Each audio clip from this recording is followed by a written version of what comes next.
Are you getting frustrated with what to feed a teenager who's always hungry?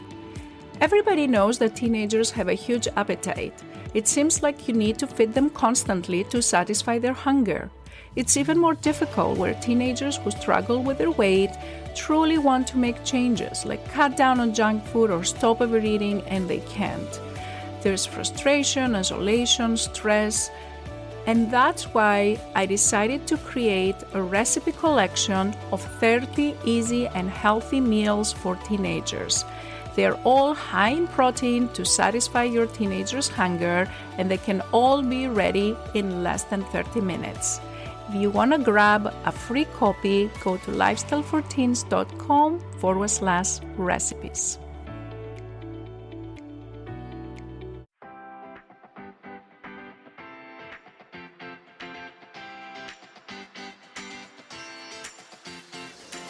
This is the Lifestyle and Weight Loss for Teens podcast. If you're a mom and want to help your child who is struggling to lose weight, you are in the right place. If you are looking for healthy lifestyle tips, Dr. Gourgari is here to help you understand the science around safe weight loss in teens and children. Because what works for adult weight loss is not always the best for children. This podcast is for educational purposes only.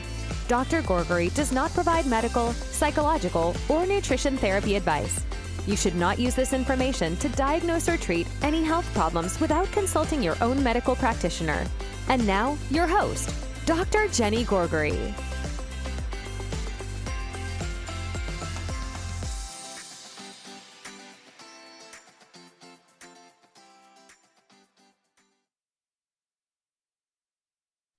Hello, welcome to another episode of the Lifestyle and Weight Loss for Teens podcast. I have talked previously on episode 28, how can social media affect kids' body image?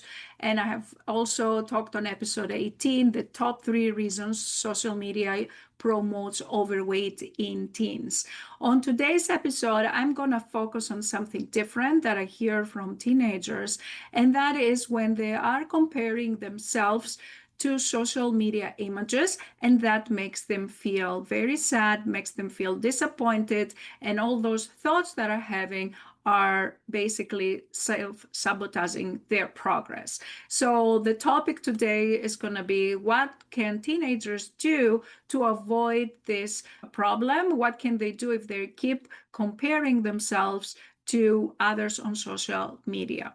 First thing I would suggest you do if you find yourself comparing with other people is unfollow those accounts that promote unrealistic body ideals. You need to protect your peace. You need to take action. It's very easy to follow accounts. Maybe your friends follow these accounts. Maybe you see 100,000 followers. You don't need to be a follower just because an account is popular. You maybe have thought that if you follow this account, it would help you, but then you realize that instead of helping you, it disturbs your peace. So very easy to do. Unfollow the accounts when you find yourself that instead of promoting healthy ideals, they promote unrealistic body ideals. Number 2 is follow creators that support body positivity. They talk about healthy habits. They take into consideration puberty changes and how teenagers are different than adults. Follow creators that are from reliable sources, and you know that they are people that you can trust. And when you follow them, you feel actually more empowered, and that gives you more confidence instead of making you feel bad and not in peace. Number 3 you can do is limit the time that you spend on those apps. The less time you spend on social media, the less of this adverse effect you're gonna have. So it can be addictive to scroll on Facebook, on TikTok, on Instagram. Sometimes you may notice that you can be there for an hour, you don't even realize it. And all this information, all those images that you expose your brain to, whether you realize it or not, they can subconsciously affect how you think about yourself and how you think about your progress and how you think about what is health. They can make you feel anxious, they can make you feel sad, they can make you feel discouraged. So limit the amount of time that you spend on those apps. Now, most phones and electronics have the ability to even set a limit so that you're aware, and that makes it easier. Or you can just say, I'm not going to do it. I'm only going to be on social media from 10 to 10:15, for example. I'll choose a specific time that works for you. The idea is to put yourself some limits on this adverse effect that you get from social media. Number 4 is to use affirmations to build self-acceptance. Like you can say things that I am enough as I am. I don't need to look like anybody else in order to be valuable. My body is growing and changing, and that is okay. You can get in the mirror, say those out loud. You can write them on sticky notes. You can write them on your journal, but keep talking in a nice way about yourself. If you keep having negative self-talk, eventually your brain will get to believe those negative thoughts that you keep repeating to yourself. Number 5 is talk with a trusted adult about media pressure. Maybe that is your parent, maybe that is your doctor, maybe that is your coach, maybe that is your counselor at school.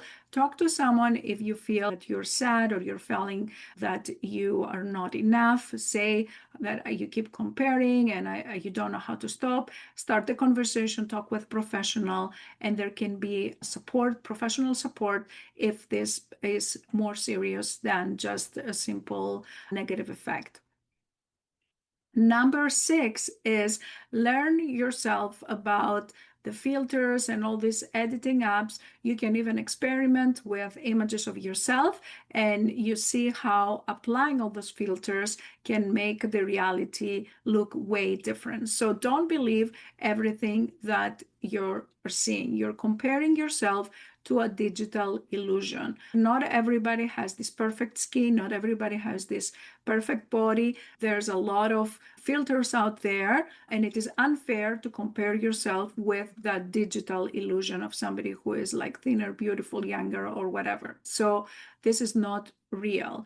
And look around you, the people that you hang out with.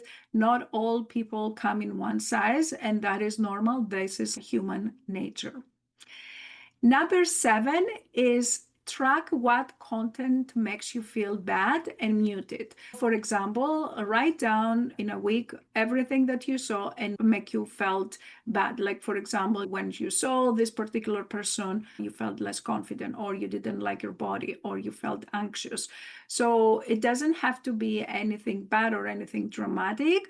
You're just protecting your space, and you're again building awareness of what is it that affects you. Number 8, what I talked to about this previously, is to celebrate your own progress every week.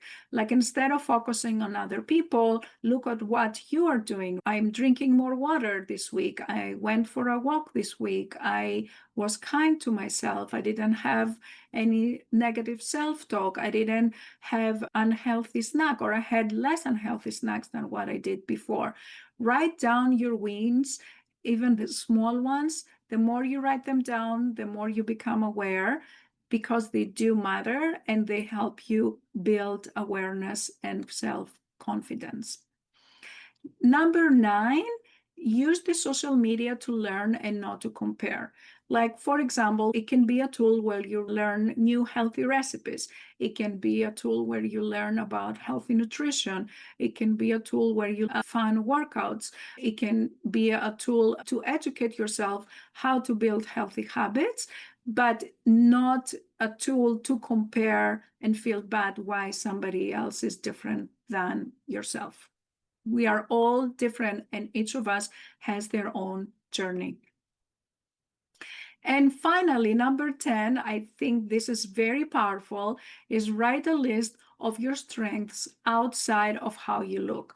Again, you can get your journal and write down 3 things that you are good at, 3 things you like about your personality, 3 times you helped someone else, 3 hobbies that make you happy.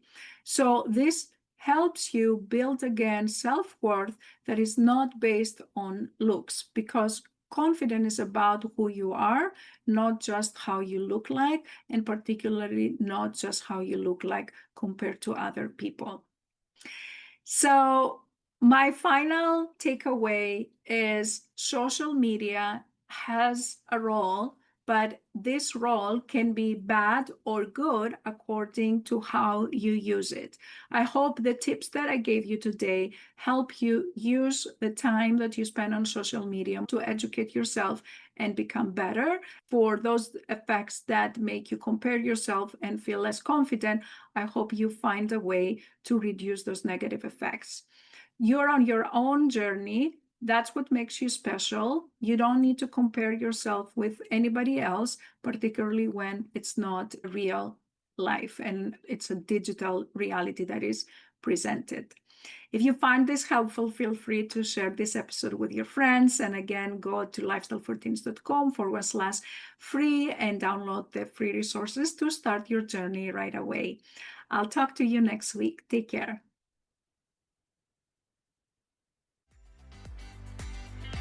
If you enjoyed listening to this podcast, I invite you to come check out the LIFT program. It's Dr. Gourgari's 12-week coaching program for teens and their moms, where we take all this information, we apply it to your daily life, and we work together so your teenager learns how to create a healthy lifestyle so they can feel happier, more confident, less stressed, and love their body again. Visit the website at lifestyleforteens.com and click on the Work With Me and free resources to learn more about this program and get free help to start this journey right away. Thanks for tuning in, and we'll catch you in the next episode of Lifestyle and Weight Loss for Teens.